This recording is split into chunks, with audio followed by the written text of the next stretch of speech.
আজকের ভিডিওতে আমরা জটিল সংখ্যার আরও একটা গুরুত্বপূর্ণ জিনিস দেখব। জটিল সংখ্যার এই ইজিলি কীভাবে এই ধরনের ম্যাথগুলো করতে পারো, যেটাতে সঞ্চার পথ নির্ণয়ের কথা বলা হয়। এবং এই ম্যাথটা তোমাদের সৃজনশীলের জন্য খুবই ইম্পর্টেন্ট। খ নম্বরে বা গ নম্বরে এই ধরনের ম্যাথ এসে থাকে, সচরাচর এসে থাকে।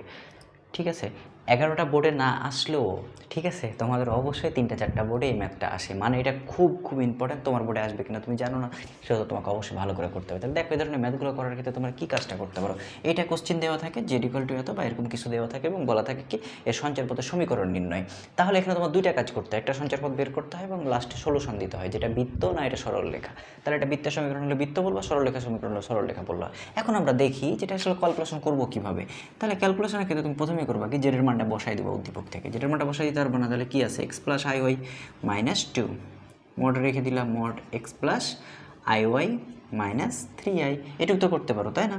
এরপরে দেখো এটাকে তুমি কি করতে পারো, একটু সাজাই নিতে পারো যে x - 2 + iy। দ্যাট মিনস আমি হচ্ছে কি যেইটা আমার নর্মাল ছিল এবং যেটা জটিল, মানে বাস্তব এবং জটিল দুটাকে আলাদা করলাম। তাহলে এখানেও করতে পারি একই কাজ, এখানেও করতে পারি, তাই না? এখান থেকে করতে পারি এক্স, আর এখানে আইটা কমন নিতে পারো, দিয়ে কী হতে পারে y - 3।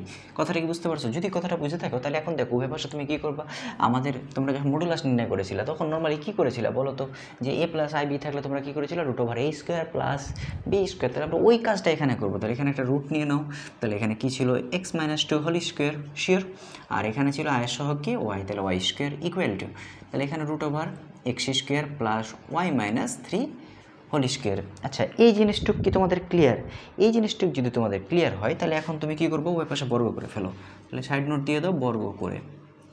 কাকে বর্গ করবা? উভয় পাশে বর্গ করবা। তাহলে উভয় পাশে যদি বর্গ করো তাহলে কী হয় বলো তো, রুটটা চলে যায় না, আর ভিতরের টুক কী হয়, যা ছিল তাই। তাহলে তুমি কী করতে পারো, a - b হোল স্কোয়ার সূত্র ফেলে দাও। তাহলে a² - 2ab 2x + 4 + y² = এই জিনিসটাকে একই কাজ করতে পারো। তাহলে এটা কী করতে পারো, x² + y² মাইনাস কী হতে পারে বলো তো, 6x এখানে হচ্ছে আমাদের কি হবে 4x হবে, এখানে কি হবে 4x, এটা হচ্ছে আমাদের 4x হবে। ওকে, আর এখানে কি হবে 6y - 9 + 9। কথা কি বুঝতে পেরেছো? এখন দেখো যতগুলো জিনিস পেয়েছো সবগুলো একদিকে নিয়ে চলে আসো, নিয়ে আসতে পারো। সবগুলো যদি একদিকে নিয়ে চলে আসো তাহলে কি দাঁড়ায় আসলে দেখো তো, তুমি আগেই বুঝতে পারছো এইটা আর এটা কেটে যাচ্ছে, দুইটাই প্লাস না, এইটার এটা কেটে যাচ্ছে না, তাহলে কি থাকতেছে আসলে দেখো তো, -4x + 4 +6y - 9 = 0। তাহলে তুমি কী করবো, -4x, তারপরে কত হচ্ছে -5 + 6y।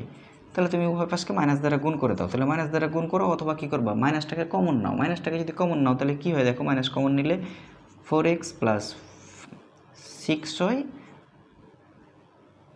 - 6y প্লাস কী হচ্ছে 5 = 0। তাহলে তোমার আসলে দাঁড়াচ্ছে কি দেখো, 4x - 6y + 5 = 0, এরকমই না? তাহলে এই যে জিনিসটা পেয়েছো এটা আসলে কিসের সমীকরণ বলো তো? এখানে কি কোনো স্কোয়ার আছে? যদি কোনো কিছুর উপর, ভ্যারিয়েবলের উপর স্কোয়ার না থাকে, চলকের উপর যদি স্কোয়ার না থাকে তাহলে সেটাকে বলা হয় সরল রেখার সমীকরণ, তাই না? তাহলে এটা হচ্ছে কি আমার নর্মালি সরল রেখার সমীকরণ। তো কি এই ম্যাথ কি অনেক কঠিন? এই ম্যাথটা মোটেও কঠিন না, এইটুক করে তুমি 4 মার্ক পাবা। তাহলে এর থেকে সহজ আর কিছু আছে যে এই অল্প একটু যোগ বিয়োগ করে তুমি 4 মার্ক পাচ্ছ? তাহলে এই ধরনের ম্যাথ পরীক্ষাতে কখনো হাতছাড়া করা যাবে না। তার জন্য কী করতে হবে, ভালোভাবে বুঝে করতে হবে। তোমরা এই কাজটা করবা, এই ধরনের ম্যাথগুলো বুঝে করবে, এই ধরনের ম্যাথ অবশ্যই পরীক্ষাতে আসে। ভিডিও ভালো লেগে থাকলে অবশ্যই ভিডিওটি শেয়ার করে ফেলো, আর কোনো সমস্যা হলে অবশ্যই আমাকে জানাও। ধন্যবাদ সকলকে।